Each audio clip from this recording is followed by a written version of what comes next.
dans la vie parce qu'ils s'imaginent que je suis grande et en fait, c'est la télé souvent qui fait ça. Ouais. Avez-vous déjà rencontré une personne qui semblait tout avoir? La lumière, le talent, la douceur, mais dont le regard, parfois, trahissait une fatigue qu'on ne pouvait pas nommer? Une femme qui chante l'amour comme si elle voulait le sauver, mais qui, en silence, tente juste de se sauver elle-même? C'est peut-être ça, le paradoxe d'Isabelle Boulay. Une étoile née dans le vent glacé de la Gaspésie, devenue l'une des plus grandes voix du monde francophone. Une femme dont la musique a traversé les frontières, mais dont le cœur, lui, est resté coincé quelque part entre la tendresse et la douleur. Et là, on la croyait heureuse. On voyait cette chevelure rousse, ce sourire calme, cette voix qui semblait ne jamais trembler. Mais derrière les projecteurs, il y avait une autre scène, invisible, intime, presque étouffée. 9 années d'un silence qui n'était pas celui de la pudeur, mais celui d'une femme qui n'osait plus respirer à son propre rythme. Isabelle Boulay, c'était la force tranquille, la chanteuse qui refusait les scandales, la femme qui disait tout à travers ses chansons, mais même la plus belle des voix finit par se briser quand le cœur n'a plus d'espace pour battre, et pendant que le monde la croyait comblée, elle vivait un lent naufrage dans les coulisses dorées de son propre succès. Cette histoire, ce n'est pas celle d'une rupture mondaine ou d'un divorce de célébrité. C'est l'histoire d'une renaissance, celle d'une femme qui, après avoir chanté la douleur des autres, a enfin osé affronter la sienne. Celle d'une artiste qui a compris que chanter ne suffisait plus, qu'il fallait parler même si la voix tremble.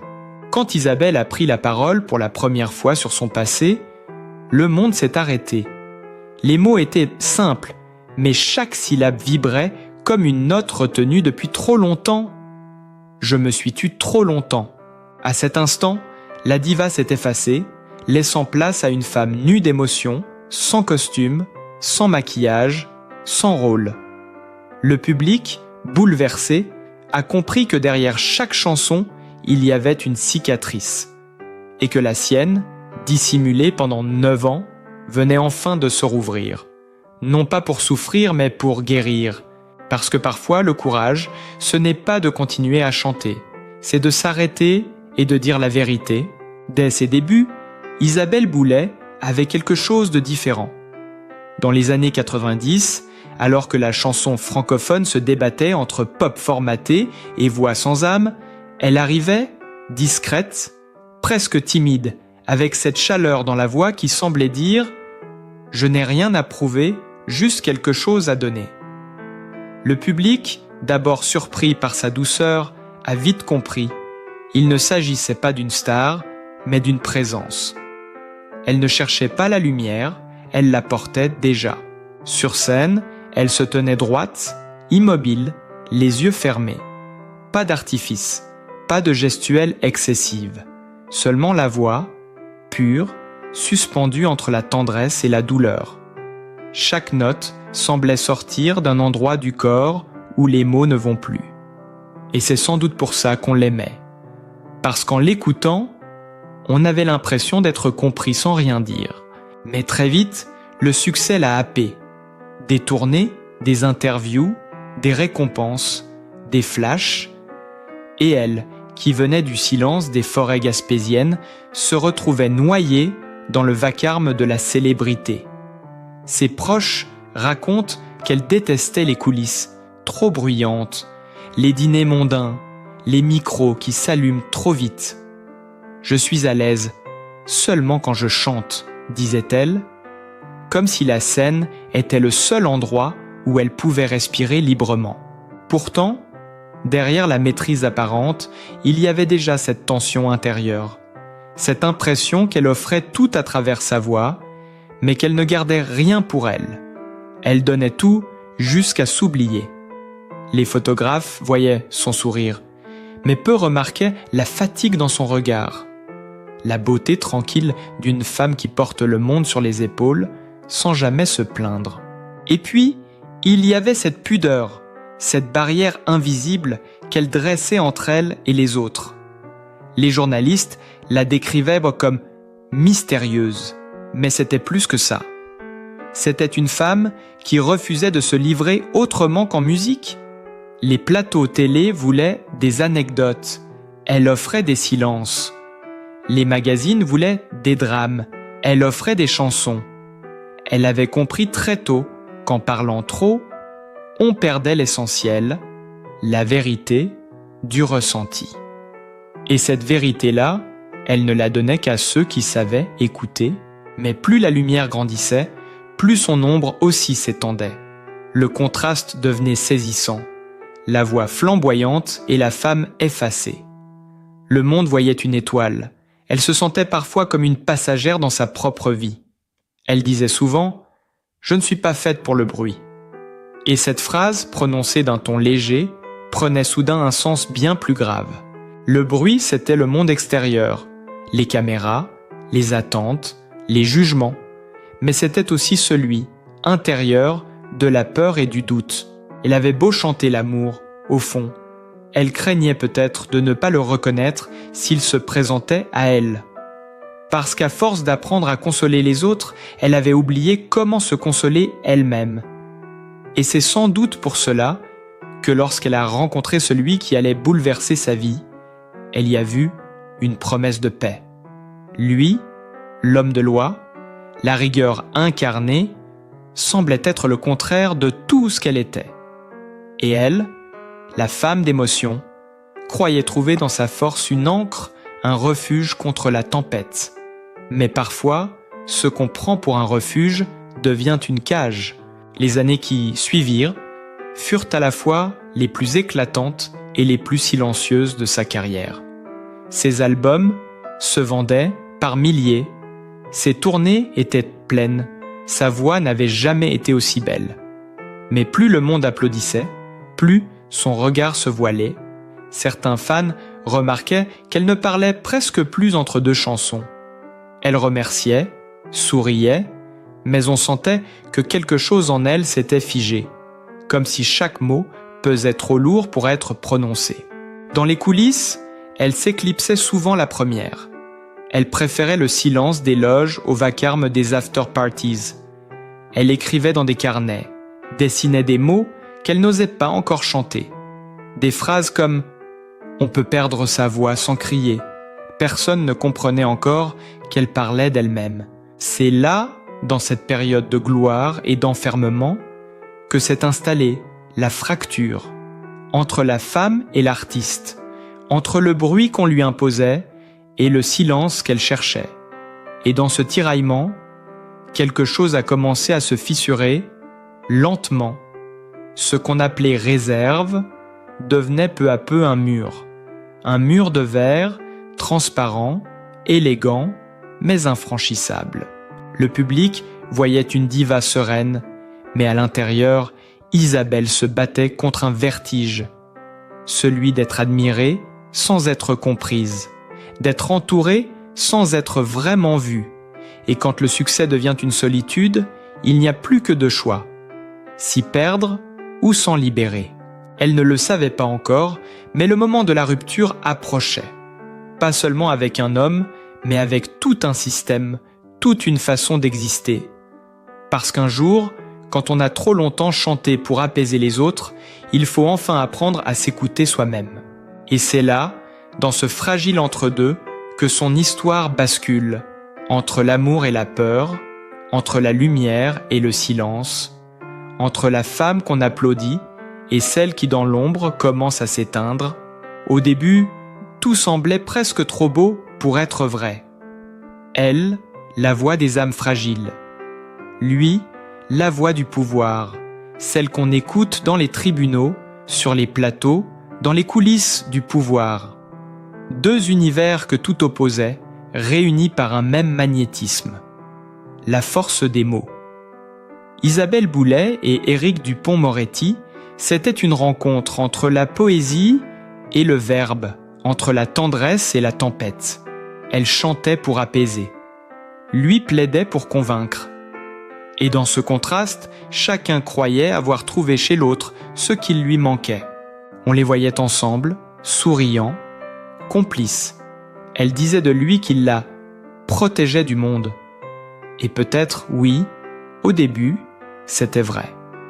Il y avait quelque chose de rassurant dans son assurance, dans cette façon qu'il avait de prendre toute la place et de la faire se sentir en sécurité. Il parlait fort, elle parlait bas. Et pourtant, ils semblaient se comprendre.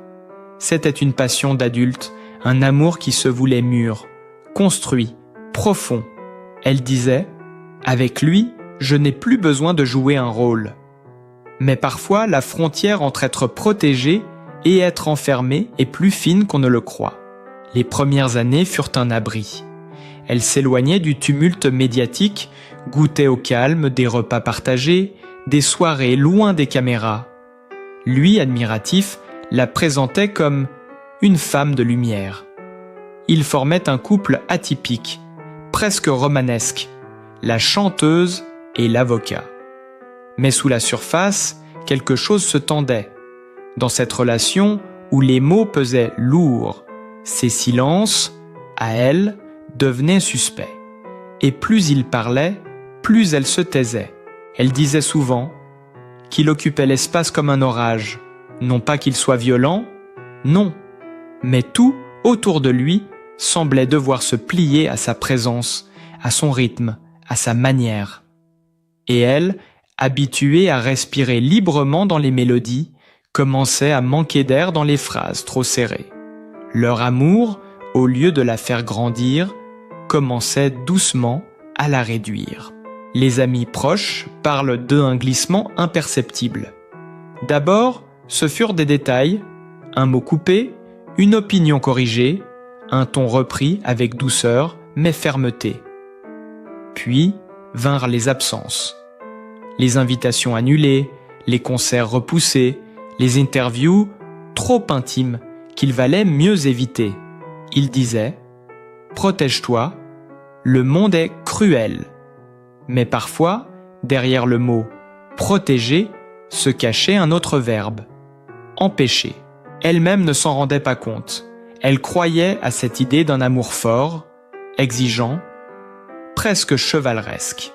Mais peu à peu, la femme libre qui chantait « Parle-moi » devint celle qui n'avait plus le droit de répondre.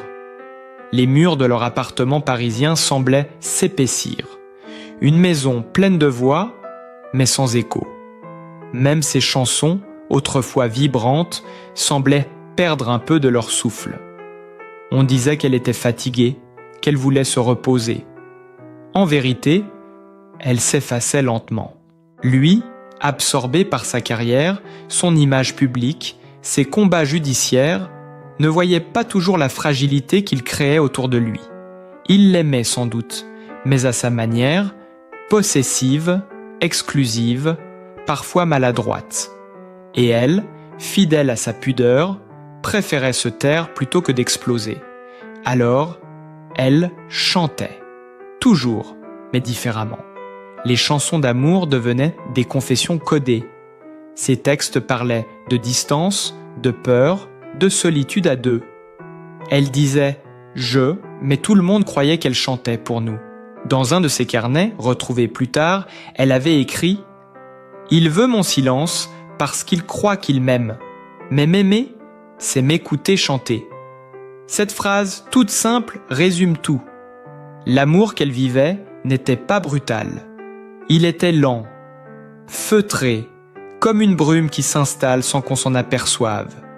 Pas de cris, pas de drame, juste une lente dépossession de soi. Chaque compromis devenait une concession, chaque attention une cage dorée.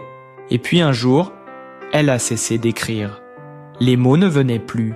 Ses chansons restaient inachevées, suspendues entre le cœur et la gorge. Même sa voix semblait plus basse, plus voilée. Ses amis le remarquaient. Une d'entre eux dira plus tard « On sentait qu'elle vivait quelque chose de lourd, mais personne n'osait poser la question. » Les apparitions publiques se faisaient en genre rare. Au gala, elle souriait mécaniquement. Aux interviews, elle parlait de sa carrière, jamais de sa vie.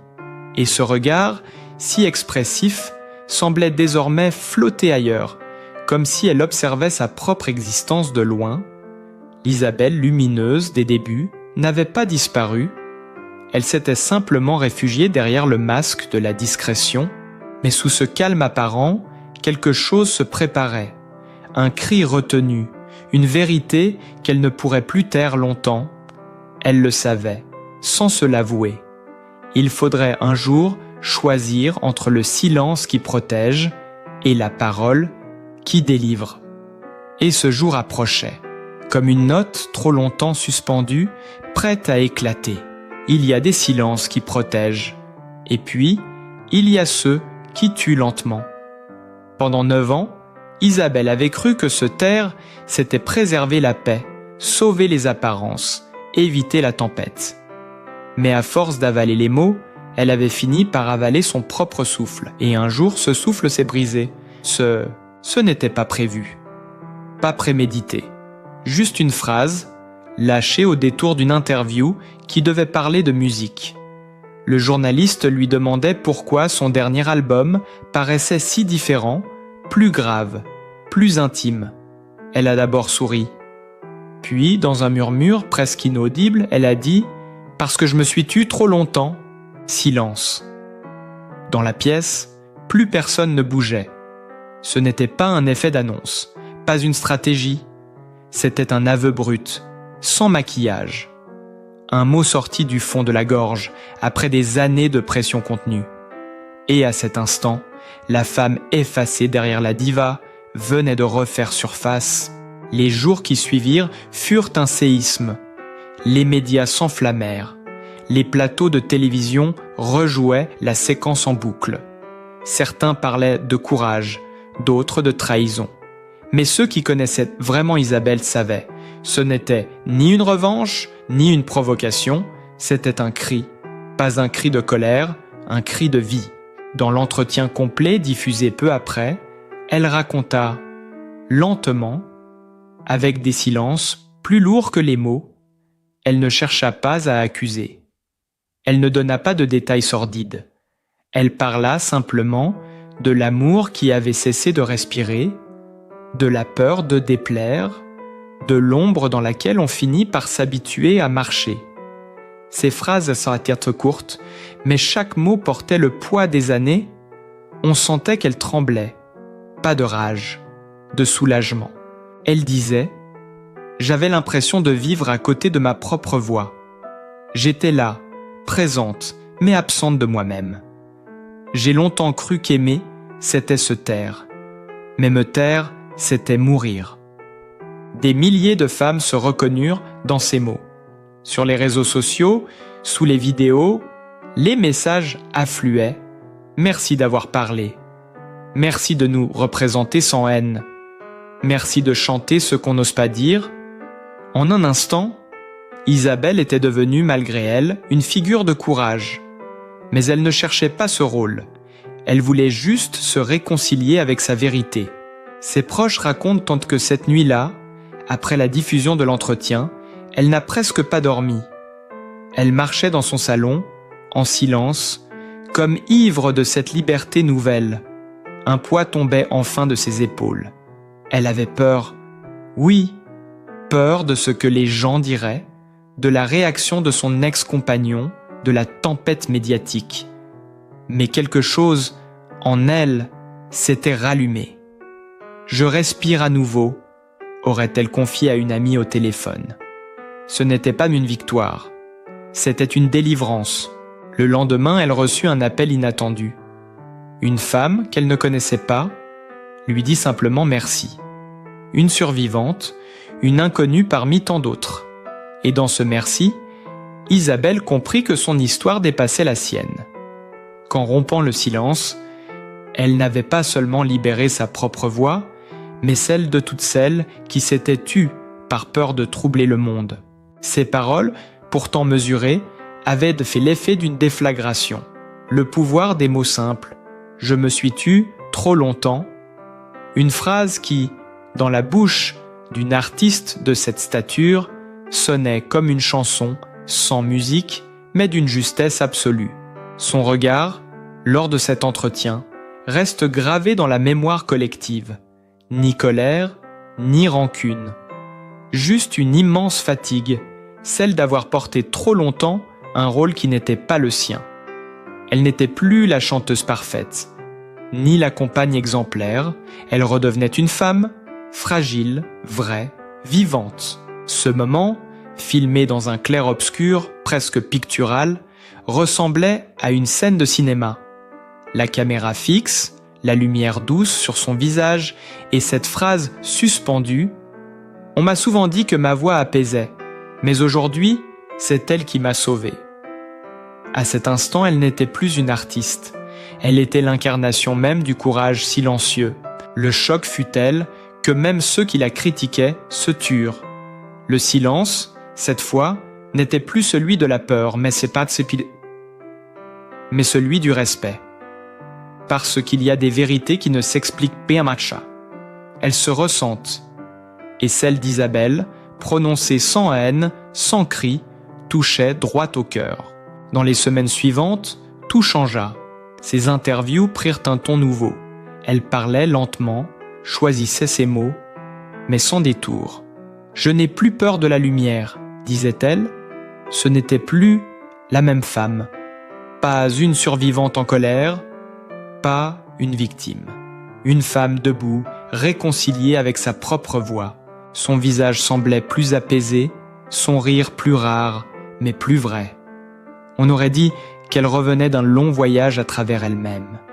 Et pour la première fois depuis longtemps, elle n'avait plus besoin de chanter pour qu'on l'écoute. Son silence suffisait. Après la tempête, il y eut le silence. Mais cette fois, ce n'était plus celui de la peur.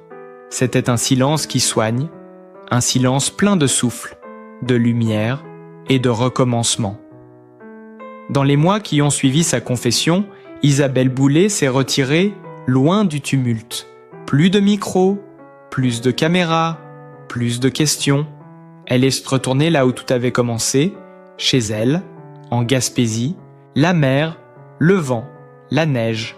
Tout ce décor qu'elle avait laissé derrière pour conquérir le monde, elle le retrouvait avec une émotion nouvelle. Elle disait « Le silence du Nord est le seul qui ne me fait plus peur ». Chaque matin, elle se levait tôt, préparait son café, ouvrait la fenêtre sur le fleuve. L'air glacé entrait, presque comme une caresse. Elle écrivait. Pas des chansons, pas encore. Des phrases simples, des fragments de paix. Je respire. Je suis. Je n'ai plus besoin de prouver. Pendant des années, elle avait chanté pour remplir le vide. Désormais, elle apprenait à aimer le vide lui-même, à le laisser exister sans le combler. Son fils, devenu adolescent, était à ses côtés. Il représentait ce lien vivant, cette force tranquille qu'aucune blessure ne peut détruire. Il est ma plus belle chanson, celle que je ne chanterai jamais sur scène, confiera-t-elle plus tard, et peu à peu la musique est revenue. Pas avec fracas, non. Comme une respiration naturelle. Elle a recommencé à jouer du piano, seule dans sa maison de bois. Des mélodies simples, épurées, presque murmurées. Ses chansons n'étaient mêlées plus des cris, mais des souffles. Elle parlait de mer, d'horizon, de pardon. La douleur était toujours là, mais apprivoisée. Elle disait « La souffrance ne disparaît pas, mais elle change de forme. Elle devient lumière. » Ce retour à la musique fut aussi un retour à soi. Ces nouveaux textes, empreints de maturité et de vérité nue, ont touché un public différent, moins bruyant, plus attentif. Ces concerts, désormais plus intimes, ressemblaient à des veillées. Elle chantait sans chercher à séduire. Elle chantait pour partager. Chaque note semblait dire « Je suis encore là et je vous entends ». Les critiques ont parlé d'un tournant artistique. Les fans, eux, ont parlé d'une résurrection. Mais Isabelle, fidèle à sa pudeur, refusait ces mots trop grands. Elle disait simplement « Je n'ai pas rené. J'ai enfin vécu ». Et dans cette phrase, il y avait tout. la fin d'une lutte, la douceur d'un apaisement, la beauté d'une cicatrice qu'on ne cherche plus à cacher. Aujourd'hui, elle vit entre Montréal et la Gaspésie. Sa maison respire la simplicité. Des livres, un vieux tourne-disque, quelques photos, une guitare posée contre un mur. La gloire ne lui manque pas. Elle préfère les matins lents, les balades dans la neige, les cafés partagés en silence. Et quand elle chante encore, devant un public plus petit mais plus proche, on sent que ce n'est plus la même femme. Ce n'est plus la diva. C'est une âme libre. Dans une interview récente, on lui a demandé si elle regrettait ces années de silence. Elle a souri. Non, parce que c'est ce silence-là qui m'a appris à parler vrai. Et peut-être que c'est ça, au fond, la plus belle leçon qu'elle nous laisse. Que même les plus grandes voix ont besoin de se taire un jour pour se retrouver. Sa vie aujourd'hui ressemble à une chanson douce qu'on écoute tard le soir, sans bruit. Pas un tube, pas une ballade triste, juste une vérité simple, celle d'une femme qui a traversé la douleur et qui en a fait un lieu d'amour. Une femme qui, après avoir perdu sa voix, l'a retrouvée là où elle ne cherchait plus, dans la paix. Parce que la vraie renaissance, ce n'est pas de revenir plus forte, c'est de revenir plus vraie. Et vous, qu'est-ce que cette histoire vous inspire ? Croyez-vous, vous aussi, qu'on peut renaître après avoir tout perdu, que le silence peut devenir une force plutôt qu'une faiblesse ? Si cette histoire d'Isabelle Boulay vous a touché, laissez-moi un mot, un écho, une pensée dans les commentaires. Partagez cette vidéo à ceux qui peut-être ont besoin de l'entendre aujourd'hui. Et abonnez-vous pour que d'autres histoires vraies, d'autres renaissances silencieuses continuent de vivre ici, dans cette voix qui ne juge pas, mais qui écoute. Parce qu'au fond, le plus beau des sons, c'est encore le silence qu'on apprend à aimer.